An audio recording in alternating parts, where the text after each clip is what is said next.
Une invitée de marque, une invitée connue des auditeurs de la Radio des Ours. Bonjour Marine. Bonjour. Alors tu reviens tout juste de 2 ateliers d'une journée full atelier philo. Est-ce que tu peux nous faire un petit point sur celui de ce matin et puis ensuite celui de cet après-midi ?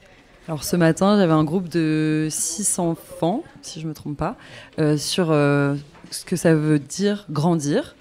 Voilà, une grande question pour eux, surtout à cet âge, et puis une question philosophique plus grande. Voilà, est-ce que finalement on a plus de liberté quand on est adulte plutôt qu'enfant ? Qu'est-ce qui grandit quand on grandit ? Voilà, on s'est posé plein de questions ensemble. Et cet après-midi, c'était avec des ados, voilà, plutôt de 13 à 15-16 ans. Voilà, on était 8, donc en tout 10 avec l'animateur et moi-même. Voilà, sur qui suis-je ?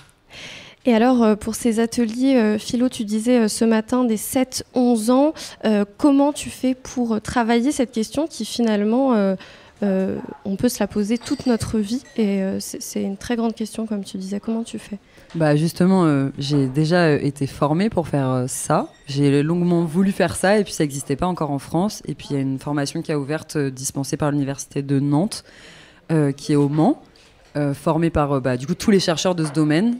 Voilà, qui est Dige Chirouter, responsable de cette formation et qui est soutenue par l'UNESCO. Voilà, donc des gens ont peut-être pu entendre parler parce que maintenant elle a quand même une certaine visibilité. Elle représente la philo pour enfants en France. Donc formée par ces personnes et en fait, après avoir été formée à diverses méthodes, ce qui est chouette, c'est qu'on nous apporte plusieurs méthodes pour trouver la nôtre et donc s'inspirer de différentes choses. Donc pour faire ces ateliers, j'ai mes méthodes. Je m'inspire autant de celle d'Edith Chirouter qui, elle, va se baser énormément sur la littérature jeunesse. Donc moi, j'apporte des supports parce que je pense que c'est nécessaire pour les enfants qui viennent tous de familles différentes, avec une aptitude différente à la parole, de leur donner des supports similaires pendant l'atelier pour qu'on puisse en fait discuter à partir de la même chose, même si bien sûr leurs autres exemples sont les bienvenus. Ensuite, j'utilise aussi des jeux philo, soit que j'invente, soit qui sont créés par un pôle philo qui est basé en Belgique et qui sort une revue tous les 2 mois qui s'appelle Phileas et Autobulle, que je vous invite à aller regarder sur internet. Il y a plein de choses en libre accès. Et également, sinon, c'est tous les 2 mois, je crois que c'est aux alentours de 3-4 euros. Voilà, avec les enfants, c'est des moyens super aussi, parce que la philo, c'est toujours un mot qui fait très peur. On n'en fait qu'en terminale, malheureusement. Et alors qu'en fait, ça peut être amusant et que je pars toujours du principe du langage, où dès qu'on est petit, on se pose des questions voilà, sur, par exemple, c'est quoi la mort ? On vient voir nos parents avec ces questions-là et ils n'en savent pas plus que nous. Parfois, ils en savent plus. Mais voilà, c'est explorer ensemble, en s'amusant, mais aussi en repartant et en se disant qu'on a peut-être changé d'avis pendant l'heure, peut-être même plusieurs fois au cours de l'atelier, et en convoquant aussi de la discussion. Donc c'est discussion, livre, jeu, et aussi de l'écoute. Comme là, je leur ai fait écouter un livre, mais qui était sous forme audio. Voilà. Ça, c'était ce matin aussi ? Tout ce matin, c'est ce que je viens de décrire. Il y avait tous ces supports-là mélangés. Et par rapport donc à cet après-midi, la grande question c'était donc qui suis-je ? Qu'est-ce qui est ressorti de ces 2 heures avec des adolescents ? Alors déjà, c'était des enfants plus âgés. Donc après, grandir et qui suis-je finalement, c'est assez lié. C'est la question aussi de l'identité. Qu'est-ce qui évolue ? Qu'est-ce qui reste de ce qu'on est finalement ?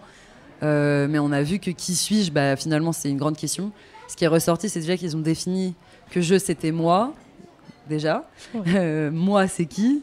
Donc, on a parlé de autant ce qui existe, c'est-à-dire à partir de l'identité, déjà par quoi elle est définie. Donc, on a parlé forcément de la carte d'identité d'un point de vue conventionnel, mais déjà que sur cette carte d'identité, il y a forcément des aspects qui sont changeants. Par exemple, notre taille évolue, mais par exemple, notre prénom, pas forcément, mais il peut changer.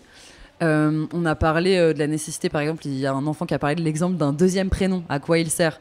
Voilà, on a parlé du fait qu'un prénom témoigne aussi d'une époque dans laquelle on est né, souvent, d'un pays, d'une culture, d'une classe sociale. Donc ça, déjà, ça définit des choses. On a parlé, en fait, dans l'identité, du fait qu'il y ait à la fois des choses qui soient prédéfinies, qu'on ne choisit pas. Par exemple, on ne choisit pas la famille où on est, et pourtant, ça définit certaines choses, en termes de, comme je disais, de classe sociale, mais aussi de culture. Voilà, tout ça, ça nous définit. Puis il y a aussi ce qu'on est. Et on a longuement parlé de la question de l'image, en fait. L'image de soi, l'image qu'on aimerait avoir de soi, l'image que les autres nous renvoient, et peut-être que ce qu'on est finalement, on ne peut pas vraiment le savoir.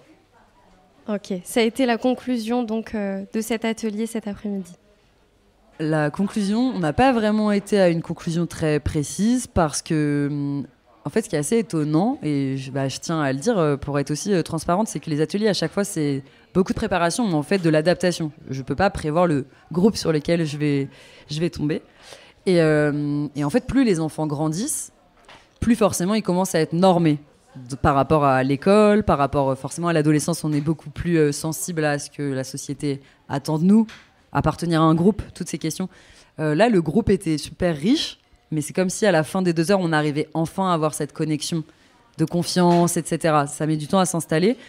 Et ils avaient une certaine timidité. Ils donnaient des idées super intéressantes, mais il fallait que je les relance énormément de fois. Ils avaient du mal à prendre la parole. Souvent, dans un groupe, il y a au moins 1 ou 2 personnes qui arrivent comme ça à alimenter, reposer des questions, à rentrer un peu dedans. Là, ils avaient peur, un peu. Donc, on a beaucoup travaillé sur des ateliers créatifs aussi. Et du coup, ces ateliers, ils s'inscrivent dans le cadre du festival de la Nuit des Ours, du festival des arts du chemin qui se déroule beaucoup en extérieur. Toi, ça t'apporte quoi dans tes ateliers de faire ces ateliers au milieu de la forêt quand le temps le permet, mais d'avoir les enfants en extérieur? C'est vraiment une bonne question parce que quand j'ai terminé en fait, ce DU de philo, j'ai décidé de faire perdurer mon mémoire de recherche des Beaux-Arts dans le même sujet en philo avec les enfants, et c'était l'émerveillement. Et en fait, j'ai créé des rituels d'émerveillement, et pour moi, justement, la manière d'éduquer les enfants en fait, devrait vraiment s'inscrire dans une question par rapport à l'étonnement, ce qui est en fait lié à la base de la philosophie. Et en fait, je pense qu'on apprend beaucoup plus quand on est directement dans un espace où rien que par notre corps, déjà, on est beaucoup plus libre de pouvoir bouger, de pouvoir regarder ce qui nous entoure. On n'est pas devant une table et puis on peut aller se questionner sur simplement ce qui nous entoure. Je sais pas, il y a quelque chose qui se produit dans la marche, rien que le fait, là on est monté à l'Octogone, rien que le fait de se déplacer pour aller à l'atelier, ça met déjà dans une mise en route de la pensée, de la connaissance du groupe. Et puis ensuite on s'arrête et déjà rien que l'espace pour se poser des questions, je sais pas, ça crée quelque chose d'hyper apaisant et puis aussi qui peut être le sujet de nos questionnements. Et voilà, donc c'est très riche. Et toi, qu'est-ce qui t'apporte, ces ateliers-là, qu'est-ce que ça t'apporte personnellement? Les réflexions des enfants, est-ce que ça te donne une vision différente de celle que tu peux avoir? Voilà, quel est l'apport de ces ateliers philo-là? À chaque fois que je ressors, je me sens comblée parce que déjà, si j'ai choisi de faire de la philo avec les enfants, c'est parce que pour moi, c'est un engagement politique d'abord. En fait, ce que ça apporte la philo avec les enfants, c'est le fait de maintenir une certaine idée du vivre ensemble et de la démocratie. En fait, sans ça, elle n'existe pas. Si au sein même des petits groupes avec des gens avec qui on est au quotidien, on peut pas ne pas être d'accord et en discuter longuement, en fait, il n'y a pas de démocratie déjà pour ça. Ensuite, pour l'émergence en fait de l'esprit critique. Et une société sans esprit critique, c'est dangereux. Et je pense qu'on peut le voir avec les événements qui se passent actuellement.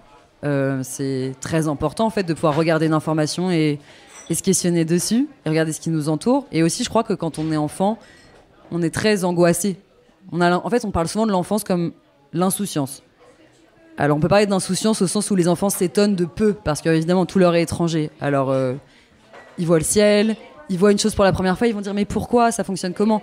Donc ça, c'est totalement merveilleux pour moi de les accompagner dans ça, parce que, comme je disais, j'ai fait 2 mémoires sur l'émerveillement. Pour moi, ça me guide au quotidien, ça m'a pas quitté. Mais je crois pas, franchement, que les enfants soient insouciants. Quand on a 3-4 ans et qu'on vient voir ses parents en leur demandant c'est quoi la mort, pourquoi on pleure, à quoi ça sert la vie, ou est-ce que les baleines culpabilisent, ce genre de questions, je crois qu'on se préoccupe en fait des questions fondamentales. Et je pense qu'il y a beaucoup d'enfants, et je faisais partie des enfants qui se posaient des questions où j'arrivais pas forcément à trouver le lieu pour les poser. Évidemment, l'école en faisait partie, mes parents, oui. Mais je crois que c'est hyper beau d'avoir un espace de parole pour pouvoir échanger ensemble sur ces questions, et que ça permet aussi d'apaiser des angoisses qui sont en fait toutes simples et que des adultes ont avant de dormir aussi finalement.